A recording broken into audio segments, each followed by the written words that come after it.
Welcome to another Pint with Seaniebee, coming to you from Dublin, a very sunny day, and we're inside in a hotel just because of noise reasons, etc. And we're having a cup of coffee on a Sunday morning, and I have a very interesting guest all the way from America, an actress and writer. She's here with her one-woman show, Hedy, all about the life of Hedy Lamarr, and her name is Heather Massie. Welcome to the podcast. Thank you. Massie, a very Irish name. Have you got Irish in you? I have at least a quarter. Very famous funeral directors here. I have seen that. People are dying to meet them. It's such a sunny day out, and there was a girl out putting her sunscreen on, and I said, "Oh, yes, my fellow Irish person," because I burn and freckle. Yeah, you sunbathe through a tea strainer, as we say here. So my sister can tan, but I burn and freckle.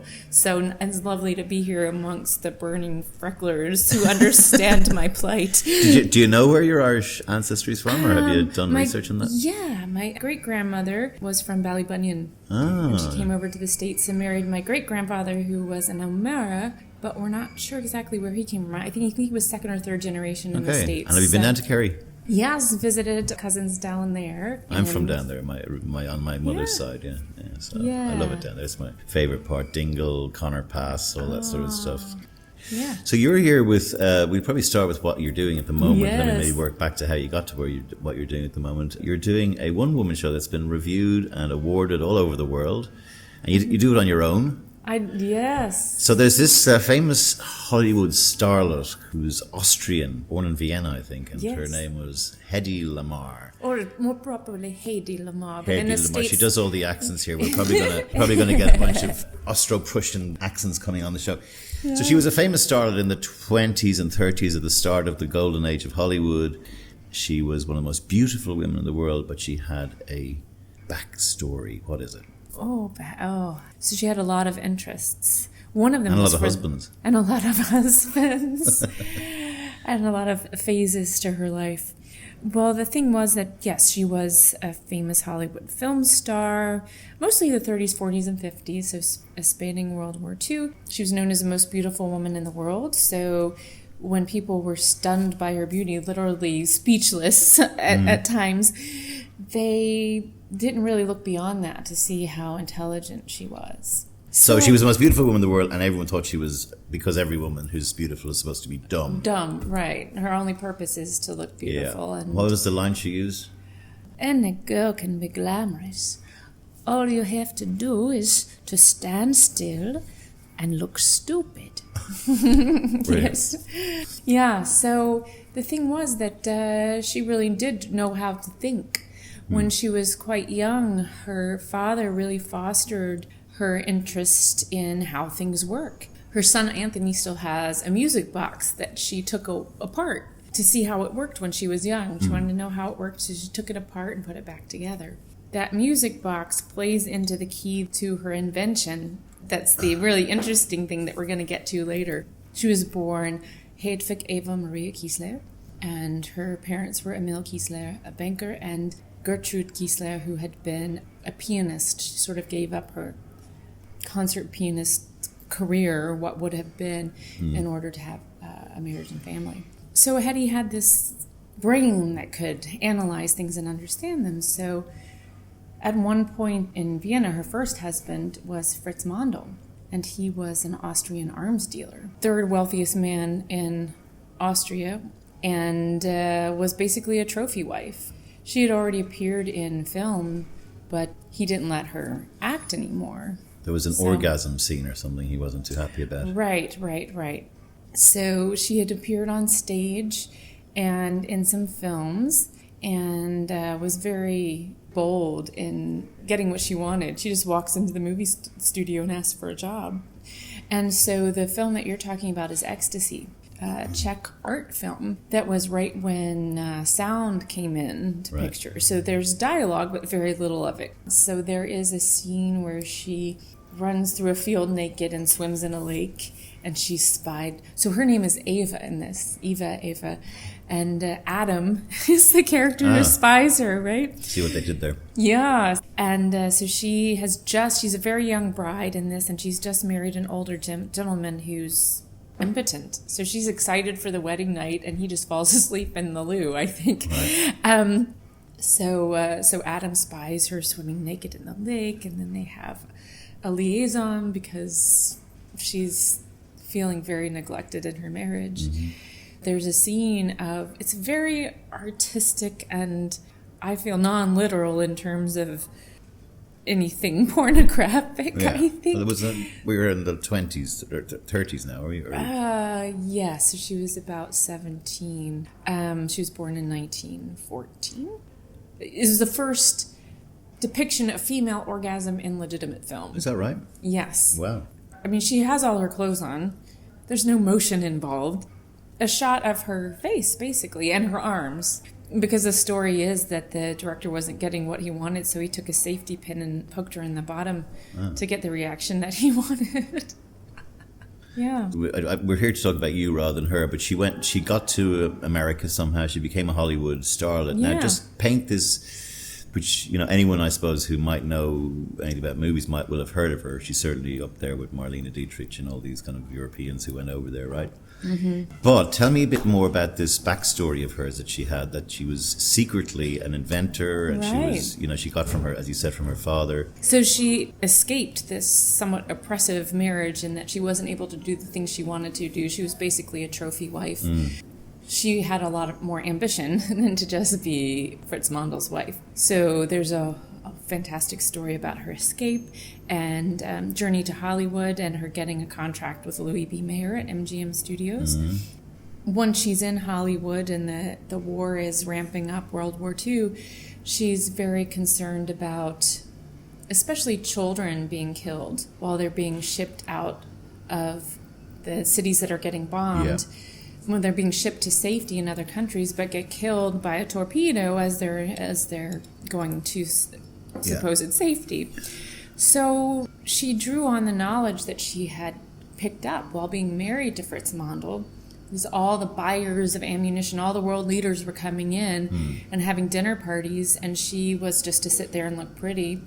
But she understood what they were saying. She was sponging everything up. Yeah, they didn't know. I mean, just she picked it up naturally. Who knew that she would have a reason to maintain that knowledge or to absorb it? So once she's in Hollywood and wanting to support the Allied forces in her new country, she drew on that knowledge. She really loved to spend time at home at her drafting table with her research texts and invent things. So she invented this thing, if I'm right, that you could block a guided missile, a torpedo from a submarine. Is that right? Or was it? Exactly. So it was a communication system for torpedoes. Yeah. The problem with torpedoes at the time is they were very inaccurate because the guidance systems were kind of clunky or they were easily intercepted by the enemy. So if you launched a torpedo, the enemy could, if it were being guided by a radio frequency, they could figure out what frequency that is and misguide the torpedo so it wouldn't hit their ship. Now, of course, on the other side, that's what you want to do. Yeah. But to have a more powerful weapon in order to win a conflict like World War II, you need to have the best technology. So she created the secret communication system. So that's using multiple radio frequencies and jumping around from one to another such that the enemy can't find it, discover it. And today that has translated to things like Bluetooth and how we switch from mobile phone frequency to frequency. Right. Amazing. She called it Frequenzsprungverfahren, which is frequency hopping, and it's also now called spread spectrum technology, used in cell phones, Wi-Fi, GPS, Bluetooth, all of these amazing things. When did she get credit for this?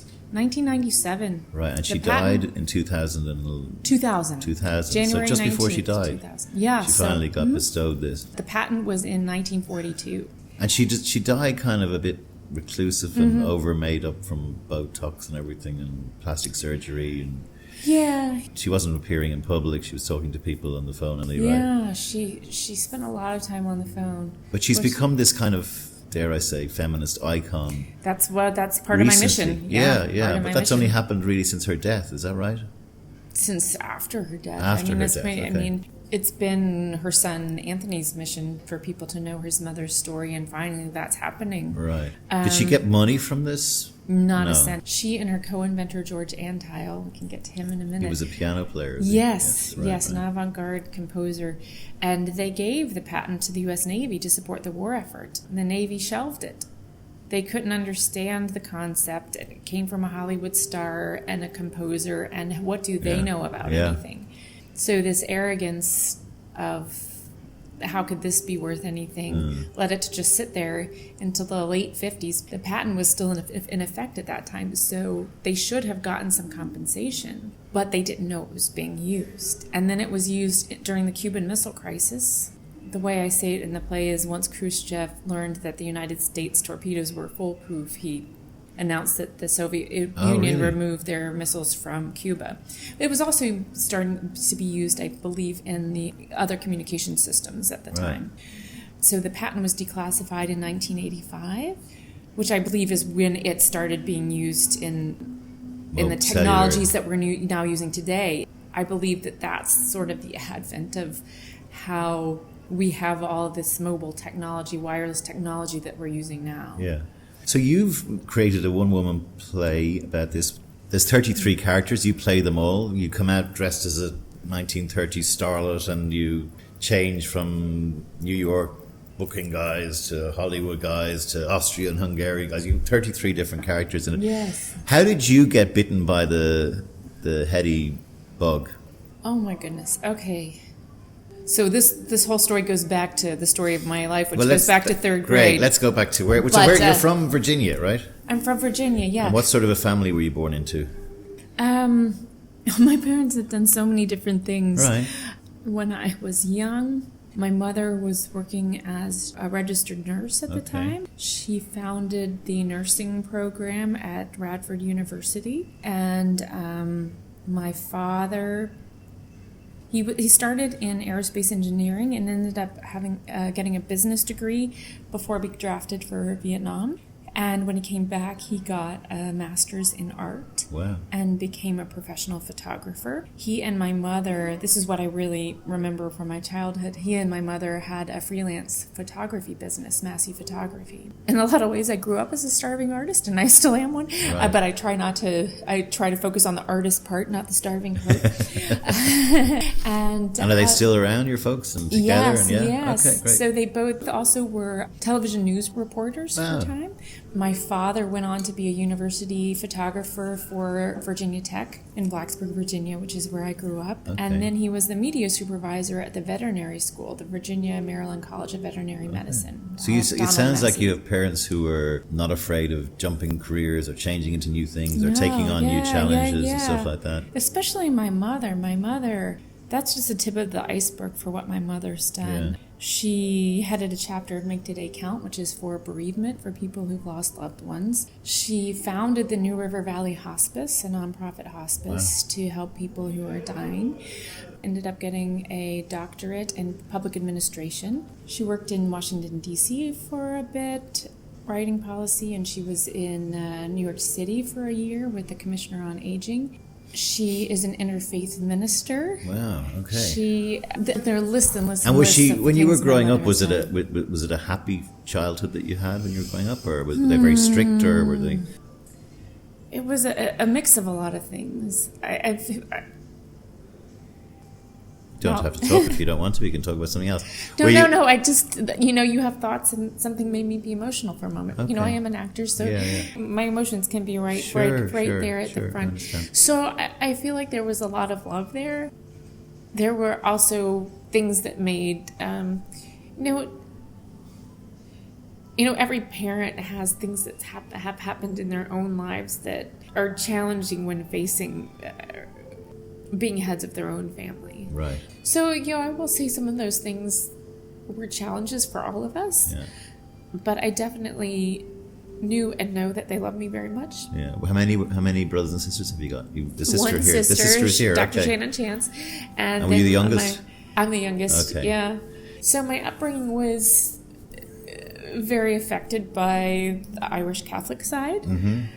So I was definitely raised Church Catholic. and all that. Yeah. Yes, Guilt yes. and shame and all that Yeah. stuff. Oh, guilt and shame. Oh, guilt Don't worry, and shame. we all guilt have and it shame. here. Guilt and shame. So You brought up by the nuns in school? No. My mother did go to Catholic school, and I think she was pretty happy that we were not. Okay. So when you were little, did you have a interest in drama, acting, arts, or? You know what? I believe I did, but there was no real outlet for it. I do remember having an interest in it, even in middle school, which is 6th, 7th, 8th grade, where I grew up. But there was really no way to be involved in that. But I think my interests were more in the science realm. Okay. So when I was saying, the story of how I got to Hedy goes back to 3rd grade. Yeah.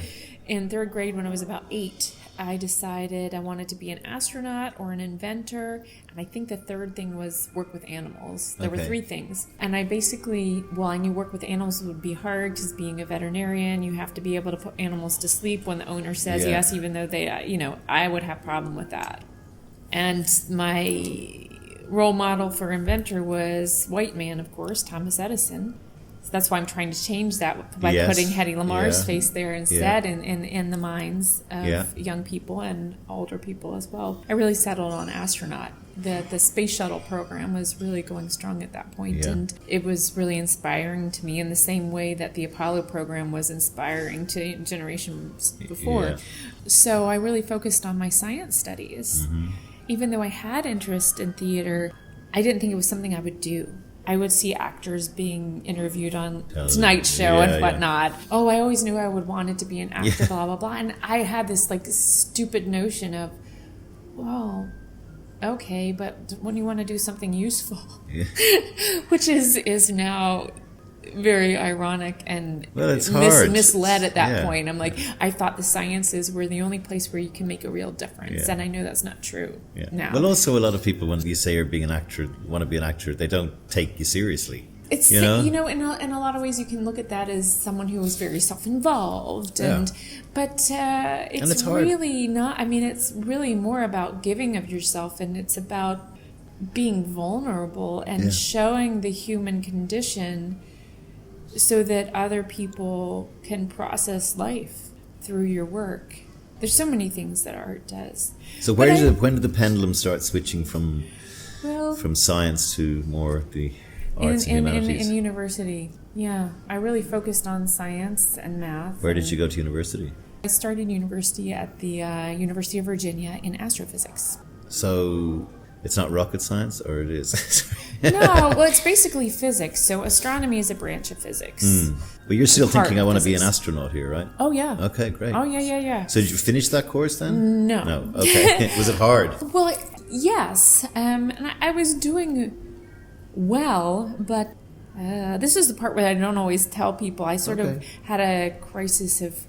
I went into clinical depression, which is something I battle every day really with myself, but it's when I first learned that I had this to deal with in my life. And so a lot of things came to a halt, or I had to take time to reassess what was going on. So I did do 2 years in astrophysics at the University of Virginia. That's basically a double major. So with all of that told, you need 120 credit hours to graduate. 115 of those had to fit into this pattern. So I didn't have much to play with in terms of extra classes, special interests. But Intro to Acting and Directing and Acting 1 fit into that, those requirements. So I took those 2, and I really enjoyed them. I had no idea that's what I would end up doing. So I ended up taking time off from school, started working professionally as an actor. My first role was as Mary Draper Ingalls in The Long Way Home, which is an outdoor drama. So when I listened to you there, there was a pivotal time of your life where you were going down one path and a depression, black dog, whatever came in on you, which caused you to stop that and go a different route, and that's the route you've taken. It's kind of interesting, right? Yeah. I mean, a lot of people come on here, and it's amazing, even over the 3 years I've been doing this, the stigma on, 2 in particular, the stigma on depression, mental illness, and also sexual identity are the two things that and also women feeling like they're more able to stand up and say no, or I want. Yeah. You know, well, I had some of that things- going on in the Depression too. But there are three things that Yeah, are really in I'm terms actually of noticing from the Me people. Too People not stuff, afraid yeah. to talk about it. People not afraid to bring it up, because actually lots of people have it, and people think it's Right. the destigmatization of it is the most important thing, which only happens when people can have a normal conversation about Right. it. You know, and Right. I mean, I don't know how to explain exactly how that played into it. So I don't always bring that up as Yeah. I just shorten it and I say, so I wanted to be an astronaut. I started university in astrophysics, ended up with a theater degree. yeah. So I had put that interest in science into a box. I put it away. In a lot of ways, felt like it was a failure because I didn't continue on that path. But I would try to think of it instead as I chose a different path. And so now what I'm doing is I'm taking that passion out of the box and putting it back into my life. Yeah, curiously, if you take the science and the acting, we're now back to Hedy, you know. Right. You know, That's you what I kind was of- saying. I know. yeah. You So kind there's of- a point in the play where I say, now the story takes a bit of a turn, but comes right back to the matter at hand. That's exactly what this does. too. Did you know the story of Hedy when you were becoming an astronaut, for example? Absolutely not. No. Okay. So No. let's go. Where did you find about her? I found out about her when I was looking for a woman in science to feature in a solo piece. Okay. Right. Right? So I always thought I would land in some acting situation where I'd be playing an astronaut or be science-based or whatnot, and I never really came across that. And I've also always wanted to do a world tour and travel and act, and I never landed in a situation where I could do that. So I thought, gosh, it's at the point where I've got to find a way to do this myself. So the most portable kind of show is a solo show, and I wanted to then, that makes sense to feature a woman in science. So then it's deciding who to Marie feature. Curie or ... Yeah. Right. And a lot of people do suggest her, but I feel like there's been a lot. No, I'm making a point there, of Yeah. course, of the fact that when you look through, particularly science, you are just cascaded with males, and the Yeah. women. There are lots of women there. Well, and a lot they're of the just- males, what they were credited for was Yeah. really their wife or their business associate or Yeah. their research partner who really did the work but didn't get any credit Behind for every it. successful man, there's a woman rolling her eyes, as they say. I never heard it phrased that way. That's And we have the same issue here. For example, we've just spent a number of years celebrating or commemorating our emancipation from Britain, our Civil right. War and our Right, Easter right, Rising. right. As one of my guests said, it's called history because it's written by men, his story. We couldn't find enough written history about how women contributed. And if you think about it, wars are all men fighting wars and men Yep. setting off wars and women having to... That's you a know. big point of the show as well. Yeah. When you say you were looking for a female to do your one-person show, which is also very interesting that you come up with that idea, because it's quite brave to say, I'm going to do it myself and I'm going to get a show going. Well, there's a circuitous path to how I got here as well on that Well, front. go. Oh, well, at first I thought, I'm going to have to fight too many of my own demons to do the research and do the writing. I haven't done that before. Let me seek a writer, which I did, a male writer. And it ended up taking very long and not really coming to fruition that way. So I finally realized that I needed to do it myself, which was a very painful yet powerful gift. Why painful? The whole process that it went through when it wasn't happening Okay. the other way. Physically writing it Yeah. in the time that it needed to be addressed. And how did you find Hedy as your subject matter? Well, in terms of trying to find a woman to feature, okay, there's this woman, get ideas from people. And so when Hedy was suggested as an idea, it just seemed like a perfect story. An actress who loved to invent and invented something very unique and powerful and someone who hasn't gotten the recognition that Marie Curie has. A story that needed to come to light, and also knowing that I was going to premiere the show and develop it through theater festivals, which is also a very intriguing subject. How did you come up with that idea? That's theater festivals. It's an interesting way of distributing your, rather than the knock on doors and get production companies and stuff like that.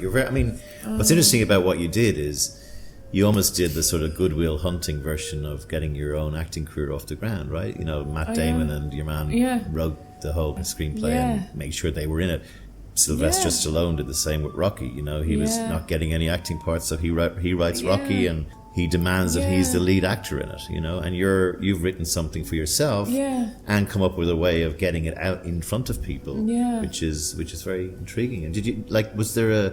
I'm scrapping all the time. Yeah, but this is interesting for me because it just shows that there are different ways of getting stuff out there, and if you were suffering from rejection from people not helping, you just went and did it yourself.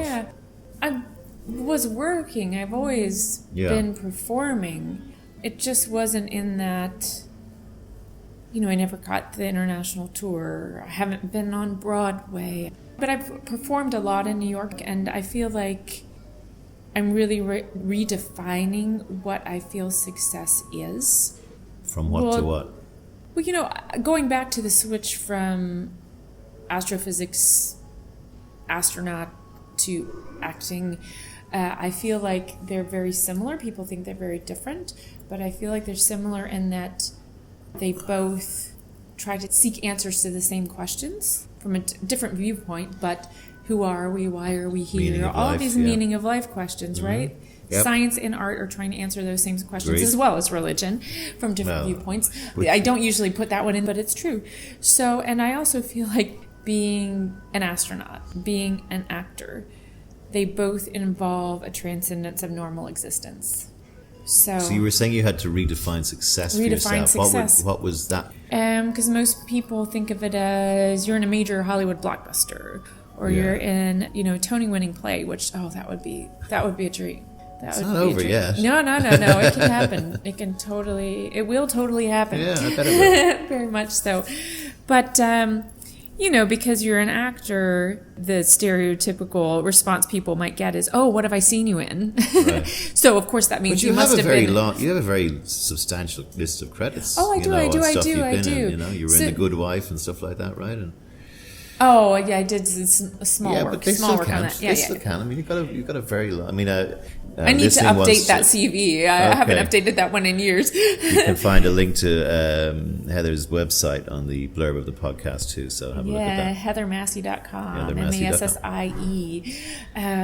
So...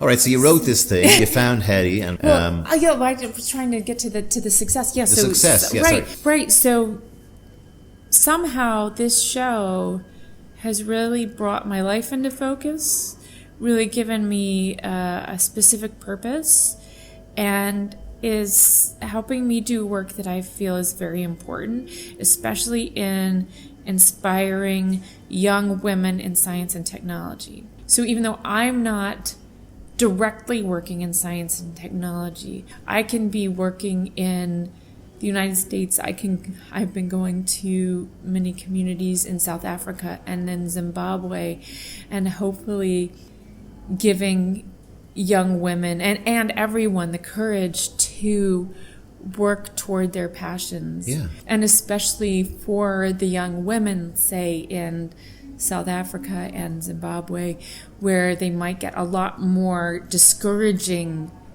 messages than in other countries, but other countries as well, that they can find a way to put those discouraging messages in the bin and really work toward what they want to do. If that passion is engineering, if that passion is poetry, if that passion is whatever it is, I really talk to them. I have talkbacks after every show, and I perform for all girls high schools, secondary schools, and they're getting so many messages from this show that are very powerful. Yeah. One, about going for what you want, not listening to the distractions that other people have, the misogynistic messages, the "you're a woman, you should do these other things" messages. really focusing on those things that you want and doing whatever you can to get there. And also the fact, we addressed that Hedy was married 6 times. Yeah. That's been actually a very powerful aspect of the story for the young women there, because their lives can be very controlled by whoever they choose to marry. And especially, Hedy did marry some wealthy men, although she had means of her own for most of the marriages. But there's something in that culture called a blesser, an older gentleman who has money who marries a young woman, which happens in a lot of cultures, but really using this as a message to them to choose wisely the first time. Choose someone who is not going to dominate and suppress the passions, but celebrate the passions and foster them and be a partner with you to create your life. You're doing this in very important work, which is almost semi-educational as well as cultural. We're coming into 2019 at a time when we've had Me2, we've had issues in Ireland. You've probably picked up while you've been here with referendum on abortion and stuff like that. And a definite sea change in the last 18 months, 2 years, where, my feel, when the Me Too thing came out, I was just astonished at the number of people who were friends of mine on Facebook, for example, who said Me Too. And I was like, what? Me too. And I didn't understand the depth of this thing. And, I've had to burn friends because of their treatment of female friends of mine and girlfriends of mine. Because I think it's normal behavior and people shouldn't be so sort of prissy. But where do you see? So you're doing this great work in terms of bringing the intelligence to life behind a starlet, right? Which all those signals that you said you're sending out, I totally agree with, to say young girls. But where do you see the Me Too movement? The fact that you as a woman, particularly in acting, it started with acting. How has that felt living through that for the last 2 years? The ironic thing is I was actually working last year in South Africa when that all started. When I'm traveling abroad and working, I kind of put American news behind so that I don't have that stress in my life. But that was happening at that time. It's very important. There's so much further to go than where we are, but it's so important that it's happening. There's a lot about that in Hedy's story. The movie studios would control who they could date, who they could marry, and she kind of threw that away and did what she wanted. But they, to the point where, funny thing on the opposite side of the referendum here, the movie studios sometimes, when actresses would get pregnant, would force them to have abortions in order to keep working, filming, right? So it's the opposite way. They weren't allowed to keep their child. There are a lot of notes in this play about what she had to go through as a woman in a man's world to accomplish what she did, and how much more she could have accomplished if she wasn't in that situation. If she'd gotten credit for the secret communication system in 1942, she would have contributed a lot more technologically to the world. She'd probably be very proud of what you've done. I hope so. And also in terms of what you do as a brand, your own brand, there's clearly not just her, there's clearly hundreds, if not thousands of women of her ilk who've done something, who've been ignored, who've been misogynistically treated. And that element of it tends to kind of have gone away, So is it fair to say that one of the things that you are looking for now from your brand point of view is that you've done, Hedy, and you've got this momentum going, which is also almost by, fate has pushed you here. You're representing and showcasing women over and above the cliched beauty and whatever. Are you going to start looking now for other women to do? Okay, cool. Definitely, yeah. Who have you got on the... So many women. So my goal is to have a trilogy of shows on women in science and technology, STEM. So I'm focusing now on my second, which will be on astronaut Sally Ride. There you go. Who was America's... Who died in the... Oh, no. She didn't. She did die of cancer. Oh, sorry. I'm Christina McAuliffe is I'm thinking of. I'm noticing that a lot of people are she was conflating the two. Yeah, she was the teacher. She was the first civilian, Yes. really, to go as the first teacher in space.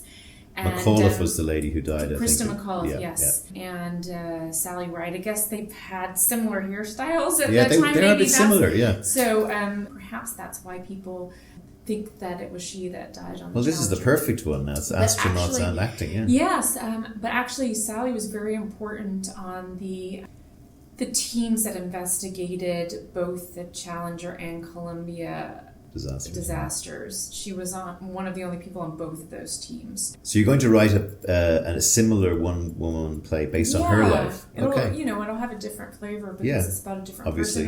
What I do is I do all the research. What I did with Hedy was I found all the books and all the writings that I could on her, all the movies that she did, and especially any recordings of her where she wasn't playing a character, where she was herself. And podcasts like this, for example.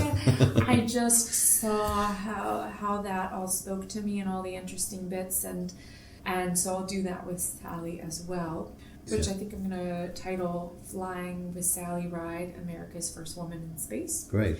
Nice. So, thank you. Well, with Sally Ride. You should come to Ireland, go out to Galway and get a grant and spend 3 months holding up there in a writer's place and just do it there. I want to do that. I want to I need some support. So the first step before that, which I should try to secure that while I'm in Galway soon. Where you won a Best Actress Award at the Fringe. I did, at the Galway Fringe last year. Yeah, the Fringe is coming up soon this year, but I won that Best Actress Award, which was quite an honor. It's of my 12 awards, which is very... Huffington Post, everyone's... again, visit the website of the show and you'll see the accolades keep coming in. So it's going to involve some travel, and I want to go to space camp. Yeah. I never did that as a kid. Hey, guess what? You're sort of becoming an astronaut. Exactly. So you're leading to my point. You're leading to what my point was going to be. So the third woman I want to feature is Jane Goodall. Okay. Who did Gorillas. With chimpanzees. Gorillas, And so I get to be all the things I wanted to be in third grade. Inventor. Brilliant. Astronaut. Animals. With animals. And Sally Ride was also an astrophysicist, so I get to do that to boot. That's a beautiful full circle from the start of what we talked about. Before we finish, I detected when we were talking earlier about your childhood that there was some difficulties there, and also when you've had your depression. But what would you say to the younger you, the developing teenager, the girl who had all these dreams? If you could go back and talk, what would you say to her? Oh, I was painfully shy. You're certainly not shy now. Yeah, so I'm a weird mix of those two things, extrovert and introvert. I never know which one I am. I don't know where I am in the Myers-Briggs. Yeah, I guess I've had to learn how to forget all those shy triggers in me, because you have to, in order to get anywhere with acting, you have to be selling yourself all the time, which is a very hard thing. So now that my mission is to empower women, to encourage young women in endeavors of science and technology, to inspire audiences to find ways to make the world a better place, and to establish Hedy as a role model for intelligence, ingenuity, and invention. Now I have a mission that makes it easier for me to constantly having to be selling what I do. It's hard when you're the product that you sell, but as an actor, that's one of the challenges as an actor, that your business is to sell your brand. Well, now my brand is this mission. Your brand is something over and above an actress. Yeah. So in terms of what I would tell my younger self, gosh, it's getting over the Irish Catholic stuff, guilt and shame, right? So the shame was where a lot of the Me2 stuff affects my life, and the guilt about everything, every problem in the world is mine to bear the brunt of and to try to fix, right? But at least I've found my corner of human existence, my niche to focus on. Really, my life has been about trying to put away all those things that keep me in a corner, keep me in a box, keep me young, keep me quiet and seen and not heard, or all these messages that one gets, that no, I have to stand up, stand in my power, stand in my mission and do the work that I'm supposed to be doing.